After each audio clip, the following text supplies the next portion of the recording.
Good morning on this gorgeous spring Friday morning on the north coast of New South Wales. It is a stunning, stunning day.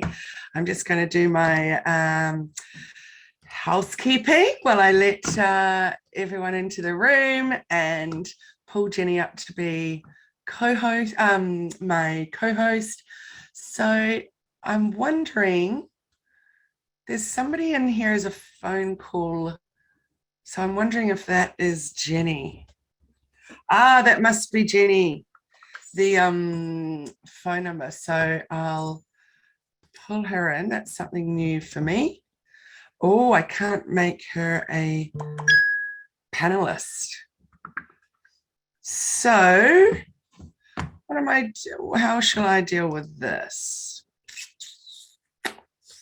Good morning to everyone that's joining me, and sorry for, oh yay, I can now see her in here with her name. I was like, ooh, what are we gonna do?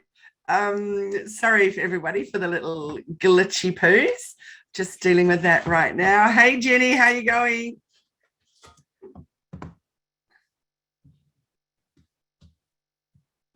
Yes. Oh, you're on mute.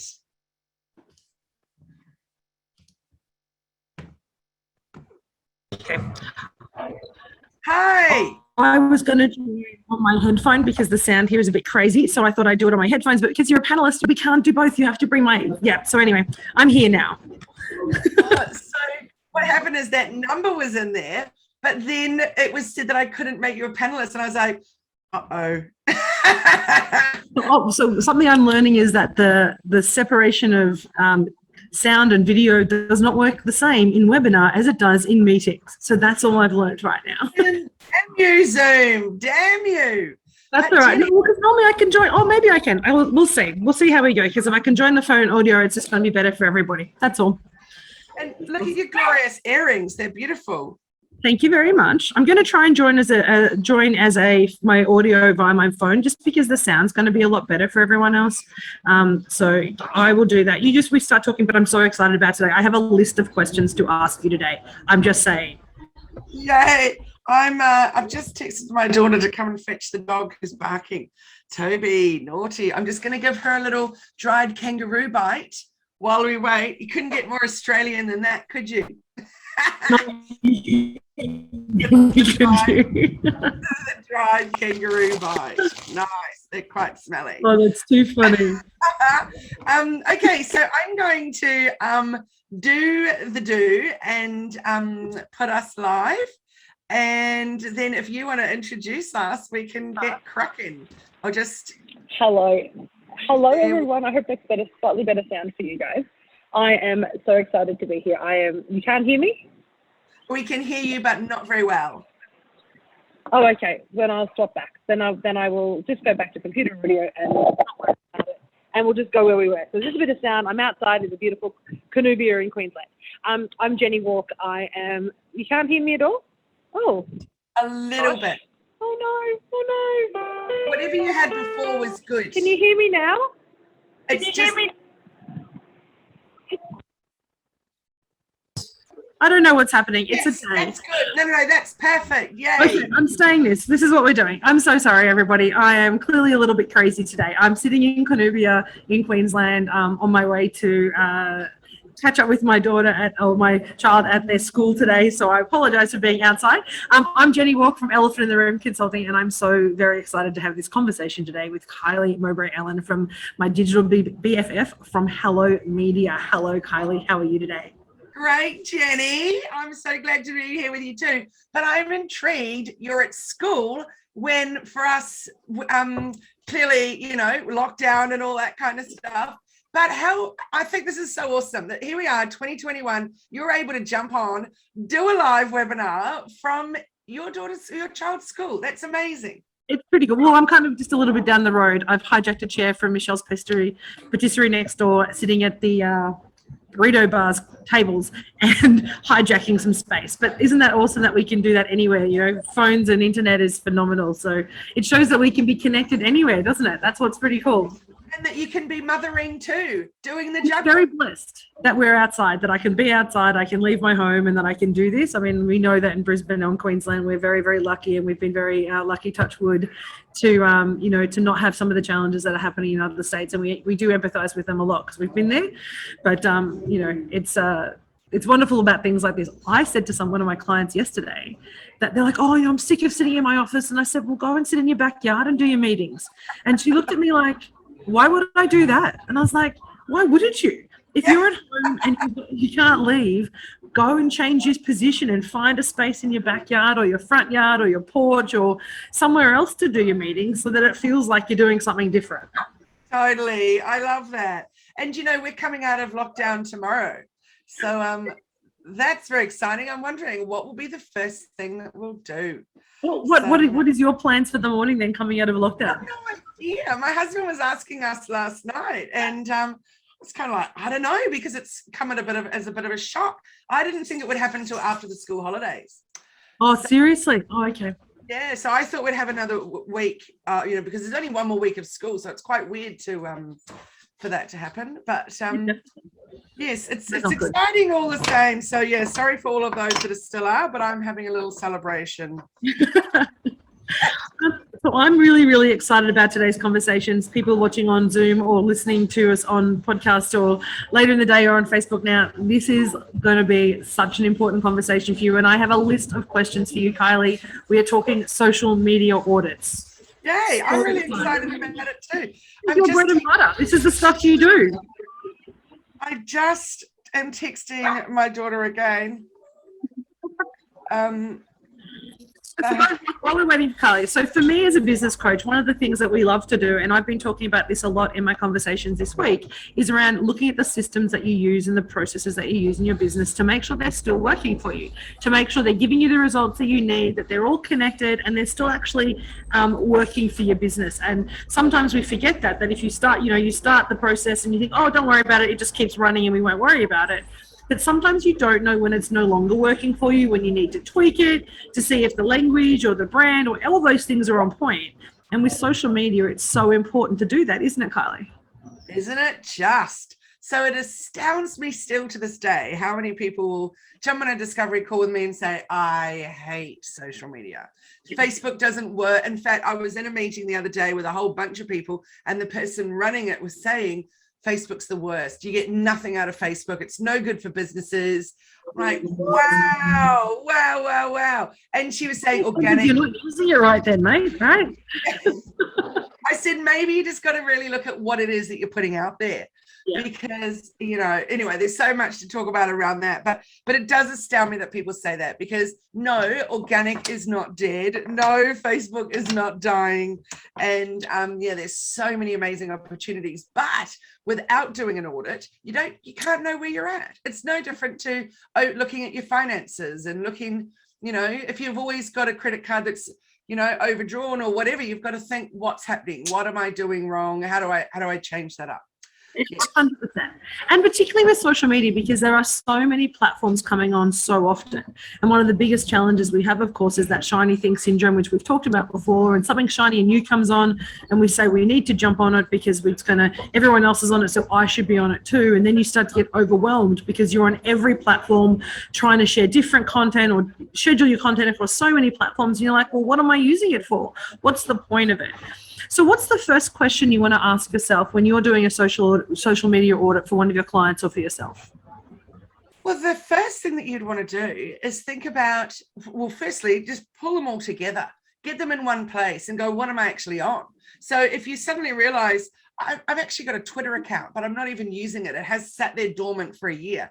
So have a think about that. Why is that? So before we even start pulling each platform apart, you really want to take stock of what you've got, where they are, and what you want to do with them. And I saw this really great Facebook page the other day, and I thought, well, okay, that's clever. She had this cover photo up, and not photo, graphic that said, this page is I can't remember what it said, but it was something like, just to let you know we're here, but click here and join our group. That's where all the fun's going on. So, and then her first post literally said, this is the only post we have. And I just want to lead you to website, to this, to that. It was almost like a little, Bitly mini landing page in Facebook. Yes, it was. It was good. And it was like she was making it really clear. I'm not trying to pretend that I'm growing this page. What I want you to do is join my group and hang out and have some fun. And I thought clever use of it. If you really don't want to, because there's nothing worse than when you go to a page. And I had this happen a lot in January. I think I told you, when I was urgently looking for a mechanic. And everyone I was ringing was, some of them didn't even have an answer phone. You go on social media or their website. Social media hasn't been updated since 2013. It was just a nightmare. And so I'd rather have something like... Question, are they still there, don't you? Exactly. So if you have a pinned post that tells you exactly what's going on, it's much clearer than just, a 5-year-old post. Yeah, definitely. So we've started with that, and that's a really important tip. So everyone, make sure you list out all the social media that you're on and have a look at how recent or how often you're using that social media. And so why do we want to know that? So what's important about us keeping social media up to date? Well, partly for that is that we don't want it to look like we don't even exist, because we've got a 5-year-old post as our last post or something like that. But I also know a lot of people feel completely overwhelmed with all the platforms. So I do think that's a good idea, having that pinned post saying, if you're not going to be using Facebook business page, for example, having a post saying, this is our page, but where we hang out is on Instagram, here's the link, or where we hang out is on LinkedIn or whatever. So rather than just have it old crusty old post, have it really clear what the purpose is and what you're defining exactly what you're doing there. But the next thing would be just defining your goals for each of those networks that you're on. So you need to decide what you actually want to be doing with it. So are you there just to increase brand awareness? Are you trying to be getting more sales and leads? Are you trying to grow your community and get really good community engagement going on? That for me is always my goal. Are you trying to grow your audience, so like your followers and all of that? Or are you trying to increase traffic to your site? So what are you actually on that platform for? That's a really, really important one. Now, a lot of people, it's about brand awareness. If you think about a plumber, they're not necessarily going to be having people using Instagram or Facebook as a search engine. Most people would be jumping onto Google and searching for plumber in my area. But having something on social media is a really good thing to do also, but not to be thinking of it as a search engine. So just having some brand awareness would be a really important one for them, for example. So really we're looking at and so when you're looking at your goals, it gives you an opportunity to measure how effective those platforms are at achieving and helping you achieve those goals, isn't it? Because we talked last week about goals being providing a direction for people, and that's kind of the way that we're looking and where we're trying to achieve, what we're trying to achieve. So if we set those goals for each of the individual platforms, and they would obviously be different across each of the platforms, then it allows us to understand how we're going against those goals and what we might need to do to change to reach them. Absolutely. So I'll give you some examples with my own accounts. So, excuse me, Instagram for me is very much about brand awareness. So I'm hanging out there, but I'm not doing lives. I'm not doing all those kinds of things that I could and should be. But what I'm doing is I'm there. I'm, growing an audience that's interested in what I'm putting out there, and I'm having a little bit of fun with it. And sharing some tips really, and sharing a little bit of inspiration and sharing a little bit about me, but it's definitely very much brand awareness. Facebook, on the other hand, is where I'm using it more of leading people somewhere.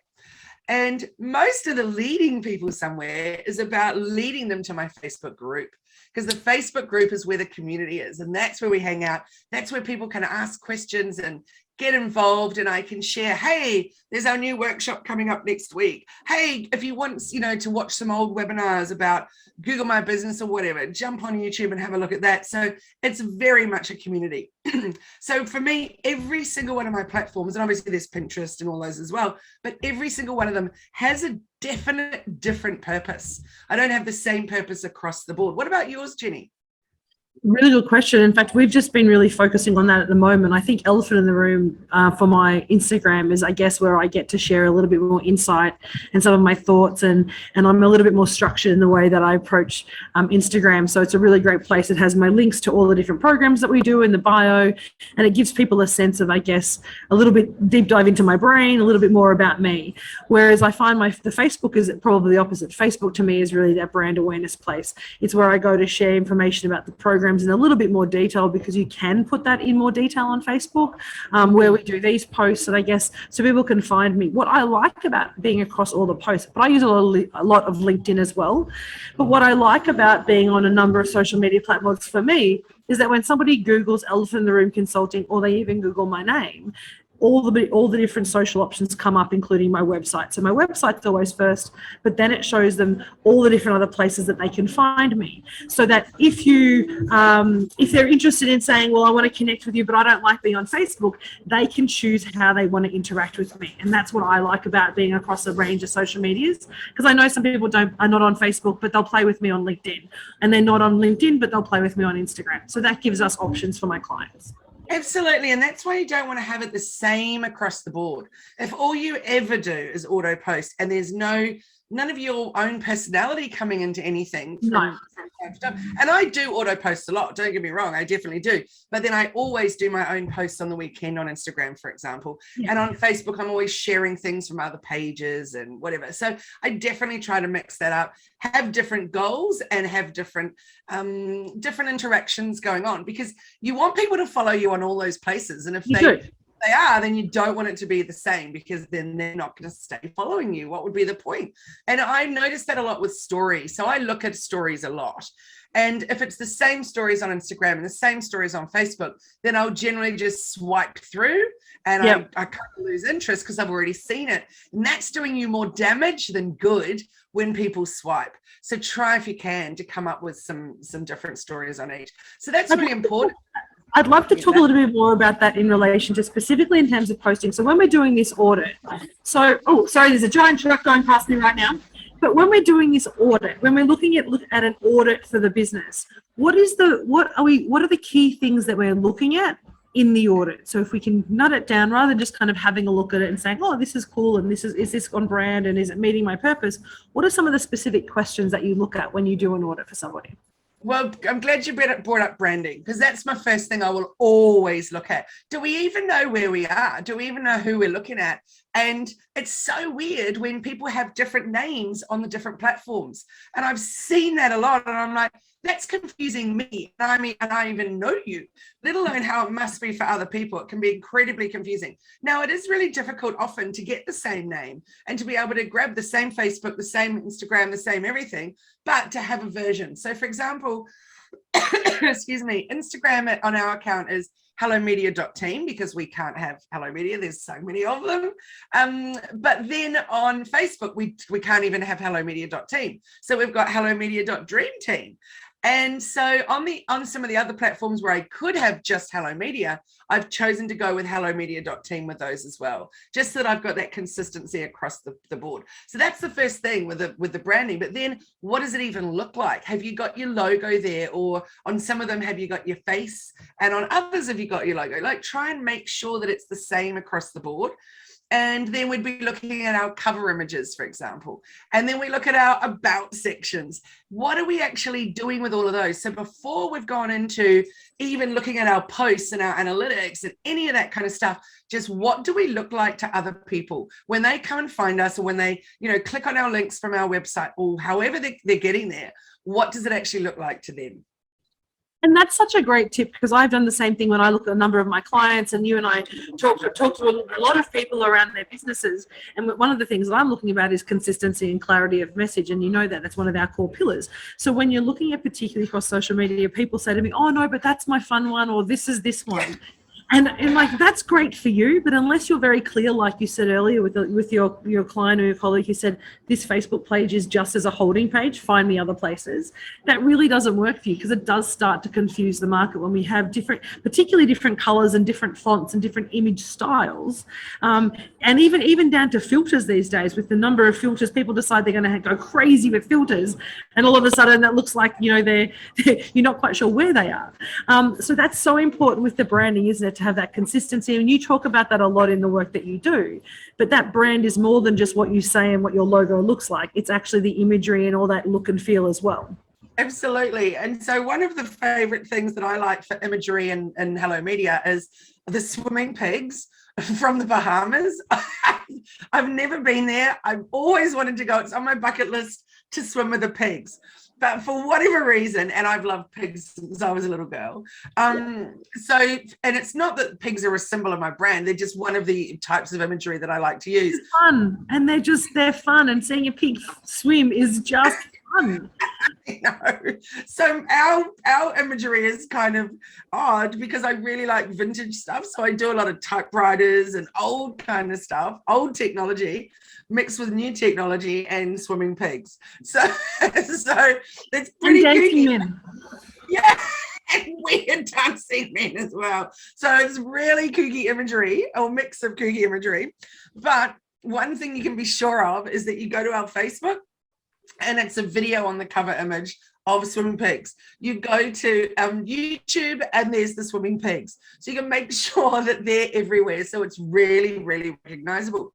However, when you join the group, they're different covers. They're definitely showing you what's going to be happening in that group. So it's all about, you know, what tips and sharing and things like that. So, but still, same colors, same everything across the board. So it's very, very clear where we are.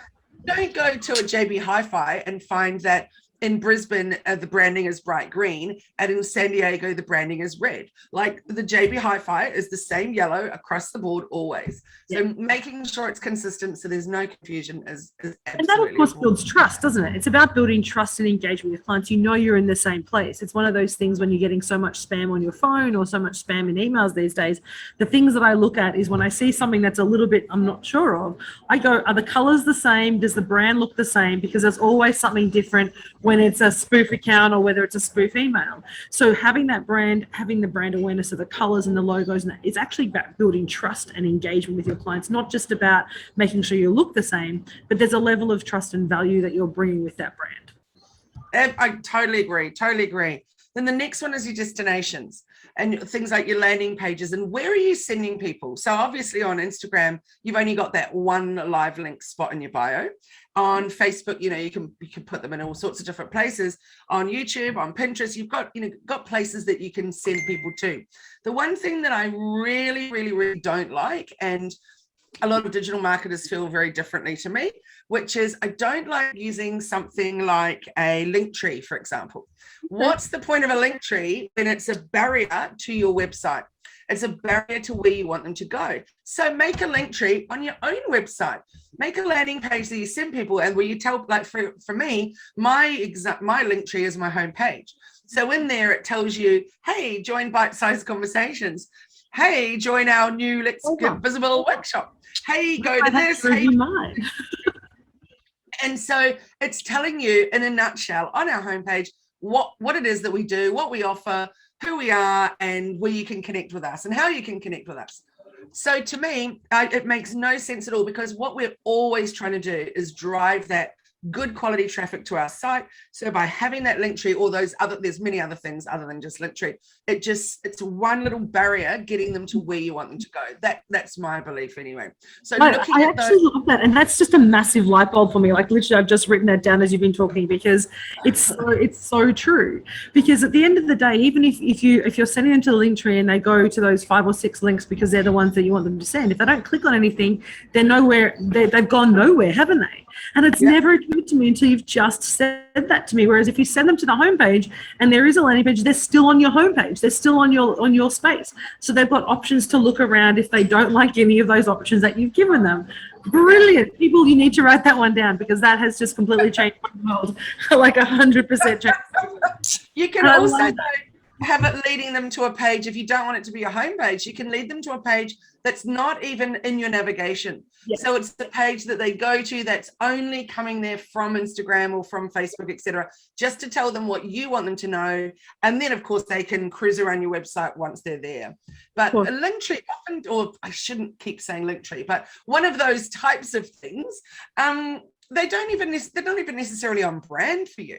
So yeah, making sure that you're getting them where you want them to be going is really, really important. But one thing also is that people often say that they change up their bio on Instagram and the link every week, depending what they want people to do. Because of course, in their post, they'll say, jump into the bio and click the link for whatever it is you're wanting them to do. But people do actually look at old posts. So if I'm on that post and then I go to the bio, and of course it's taking me somewhere else. Whereas if you had the page on your website where they can find out all the things, then eventually they find where they need to be going, rather than it mixing up all the time. Such a great tip. Honestly, that's blown my mind today. So when we're looking at this audit, so we've looked at what basically their brand, we've looked at where we're playing, we've looked to make sure our intentions are there. We're going to look at some analytics and some goals in terms of are we reaching those and how effective we are going to do them. When do we get to look at the content and looking at the effectiveness of the content? How do you do that, and how do you measure if it is effective? So actually, a lot of people would look at content before they look at analytics, but I'm the opposite. I want to look at my analytics first, and then I'm going to deep dive into my content. And if I give you the example of that woman the other day that said, to this whole massive group, Facebook's dead, social media is no good, blah, blah, blah, blah, blah. And my only thing I could say was, what are you actually saying to people, and who is your audience? Because if it's not landing with your audience, then either your audience is wrong and you're attracting the people that actually aren't going to be people that you want to be working with, or with the messages that you're putting out aren't on point at all for your brand. So you can come and see, in a way, you don't even, if you're not confident with looking at your social media analytics, even just going back and looking at your last 10 posts. And I'm not so interested in your likes, because I use this analogy all the time of the Olympic medals. So if you get a bronze medal, that's like getting a like or someone saved your post. So that's great. It's happened. It's awesome. You got a spot on the podium. But let's go on to the silver medal. So when you get a silver medal, it's somebody's done a comment. So when you think about Instagram and they scroll, we want to stop the scroll. So the first thing that'll stop them is that graphic. Then we want to intrigue them into reading your caption, and then we want to give them, ask them for something. So respond in some way, give a comment, whatever it is. So a comment's really awesome. That's a silver medal. But when we're going for a gold medal, that's a two-pronged approach as well. So the first one would be if somebody tags a friend. So if I saw a post and I tagged Jenni and went, look at this, you're going to love this product, Jenni. And so firstly, Jenni's never seen that before. So she's like, yes. And secondly, if you really are interested in what they're doing, you'll then go and find their page, follow them, like them, whatever.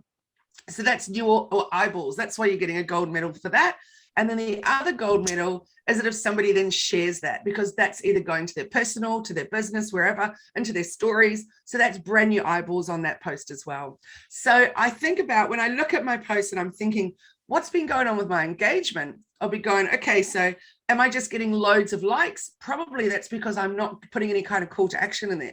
I'm not actually asking or telling you to do anything. So when we look at, if it's just likes, I'm like, okay, I've got to totally mix that up. Then we go to the comments. That's awesome. But what about tagging a friend, or what about sharing it? So it's all about me and my caption directing people to do something. So that's an easy way of looking at how things are going and performing. I've just interpreted that for the guys who are on this Zoom as basically stopping the scroll with a captivating image. I love that. Get them to read with intriguing content. You know how much I love words like that. Encourage them to comment with a call to action, and then invite them to share with others. What a great way to look at how you want. And that's a really simple way of doing your I love your bronze, silver, and gold analogy. We've talked about that before, and it's such a simple analogy, because it is about getting people to expand the audience, isn't it? That's the purpose of social media, is to get that engagement beyond what you're doing right now and getting other people to see it and get those new eyeballs on it, which is so cool. So if you find you've got an account and you find that you've got a range of social media, but it's not working for you, something's not working, What's the first thing that you recommend to somebody that they do if they realize that their 5 or 6 platforms aren't working for them and they're not feeling engaged anymore? Let's just peel it back then, or pull it back and go, okay, let's think about one of those platforms. So let's go, okay, it's going to be Instagram this week, and I'm going to study. Why don't I go back and look at my last 30 posts? Which ones did well? Which ones did people engage with? Which ones did they interact with? What, even if it was just likes, what was I getting on that, and why was that happening? Is it that they really thought it was beautiful imagery? Is it that the caption worked well? What was actually happening with that for me? And if it's really nothing, that was like, say there's no likes, there's no nothing, I'm like, okay, well, for starters, I've got to mix up what I'm putting out there entirely, because I'm not reaching the people that I want to be. But actually, let's rewind it. Are we also using hashtags? How are we trying to get people to find us that will then interact with us? So we've got to think about not just what are we putting out there, but also how are we reaching those new people? Because it's not enough just to do a great graphic and an awesome caption. We've actually got to have people seeing us. So if I've only got 10 followers and we're not putting any hashtags in there and giving people ways to find us, then, we're pretty much talking to nobody. So this is my top tip of the day, is repurpose that content. The stuff that's been gold. And if you're really confident with the analytics and you're looking at all of that, see the good stuff that you've done before, repurpose it, maybe mix up the caption a little, but keep putting it out there. You don't have to reinvent the wheel every single day. I love that idea of repurposing, because I know it took me a long time to do that. In fact, talking to my team and saying, why are you repurposing? Why are you writing new content all the time? And recognizing which of those good posts. And that's why I've got an amazing team who actually help me do that, identify those amazing posts and make sure that they are available to repost, and we schedule those ready to go. But I love that as a tip, because it does help reduce that overwhelm and that need to have to always be writing content every day and feel like that you're having to reinvent the wheel. Because as you've told me before, if you have the content that's really good, you can swap an image out, and in a different audience, they will read that completely different, because the image will give them a different sense to start with. So they'll read the caption differently, or they'll engage with it differently if you change something simple like the image. Absolutely. And I wasn't on Instagram yesterday. So whatever you put up, I missed it. So give it to me again in 3 months' time and I might see it. So it's always different people going to be seeing your content. That is such an important tip. You have completely blown my mind today. And there was one more question that I want to ask you, and I know we're running out of time. But so if I'm feeling a little bit unsure about my social media, your tip, apart from just focusing on one single platform and maybe getting really confident in building that and then building out from that, what is the platform that you think is working for everybody, that even if they're not confident, they should try and have a play with to build their confidence through? Actually, it might surprise you, but I think that platform is Pinterest. Yes, I thought you might say Pinterest after our conversation a couple of weeks ago. I completely agree. I just feel like it's the one place that you can hang out, you can try it out and not have any concerns about what's going on, because you're not sharing an opinion, you're not sharing a thought, it's not getting all political, it's just about sharing images or infographics or whatever, and going out and reaching people according to what you've put in the description. So you don't have to be stressed about your follower numbers. All you want is for people to be repinning your posts. So to me, it's a really safe place to be, and you can play around with it in a personal way without even using it for business initially, just to give it a go. And for example, like I said to you a few weeks ago with planning that Harry Potter birthday for my daughter. So I knew nothing about Harry Potter. I still don't want to know anything about Harry Potter, but I made an epic Harry Potter birthday. So maybe as a challenge for you all would be, come up with something that you want to go and research, create a secret board, and just go and pin a whole lot of stuff into that secret board. And what I love about the tips that you gave from Pinterest last time we did a couple of weeks ago is that also, because that content is there, people will, if they're searching it and it's got the right, whether it's the right tag or the right word or the right title, people will find that forever. So it's not the same as Facebook, in the sense that if you do an amazing post and it goes 3 months later and you haven't repurposed it, people can go back and find stuff. I know when I've been playing on Pinterest lately, I'm finding stuff from like 5 or 6 years ago, because I've just happened to use the right tag or the right put the right search in. So it's a really good way to actually see who's searching and what's interesting to your clients and your potential clients. That's right. And remember that when you click on that image, it takes you directly to where that you want them to go. So directly to your website or whatever. So that is just so clever because, you know, so that's why you need to be hanging out on Pinterest and try it out and see how it goes for you. Really great tip. So to build confidence, play with Pinterest, making sure that you're focusing on getting that gold engagement of getting someone to comment and share your posts. So looking at what your images look like, making sure your content is captivating, but also making sure that you set those goals so that you can go back and decide whether or not those platforms are working with you.